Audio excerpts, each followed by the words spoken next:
So I lived all alone without anyone I could really talk to, until I had to make a crash landing in the Sahara Desert 6 years ago. Something in my plane's engine has broken, and since I had neither a mechanic nor passengers in the plane with me, I was preparing to undertake the difficult repair job by myself. For me, it was a matter of life or death. I had only enough drinking water for 8 days.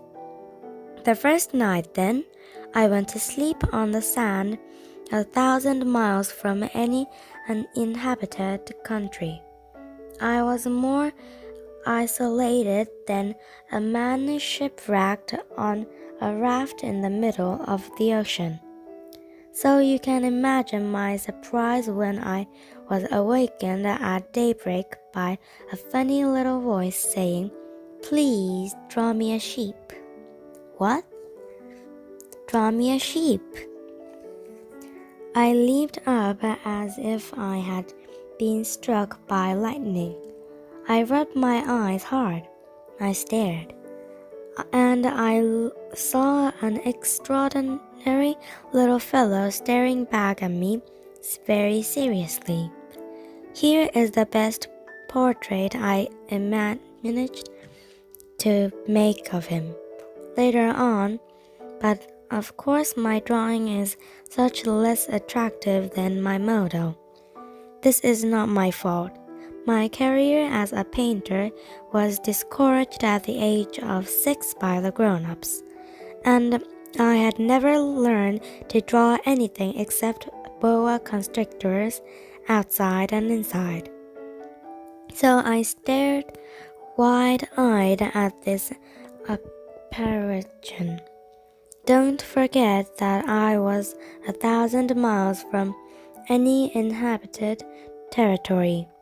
Yet this little fellow seemed to be neither lost nor dying of exhaustion, hunger, or thirst, nor did he seem scared to death. There was nothing in his appearance that suggested a child lost in the middle of the desert 1,000 miles from any inhabited territory.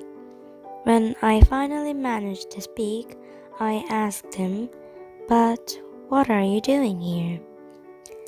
And then he repeated, very slowly and very seriously, "Please draw me a sheep."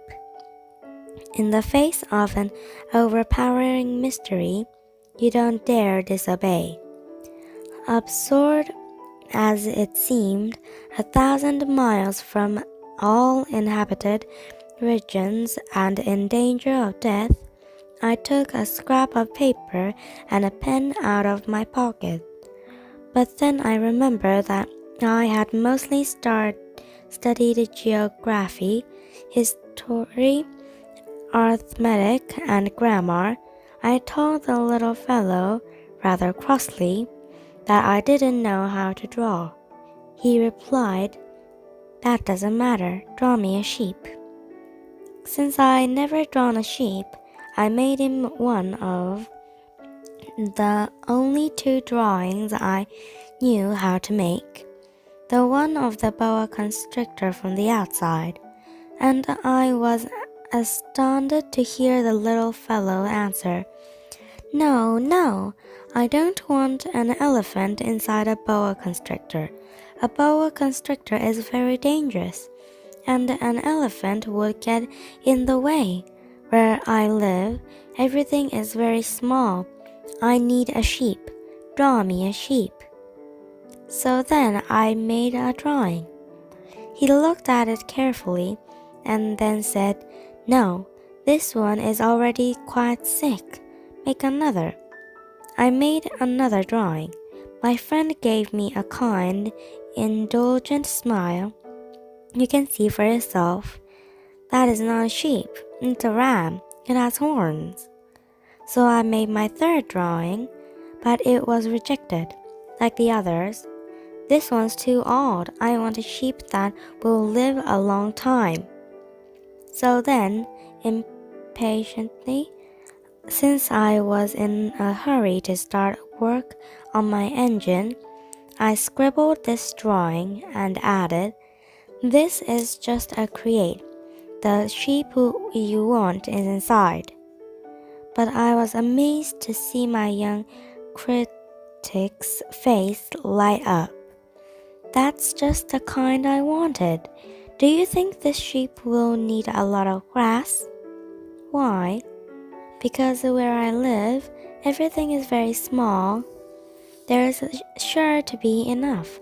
I've given you a very small sheep." He bent over the drawing. "Not so small as all that. Look, he's gone to sleep." And that's how I made the acquaintance of the little prince.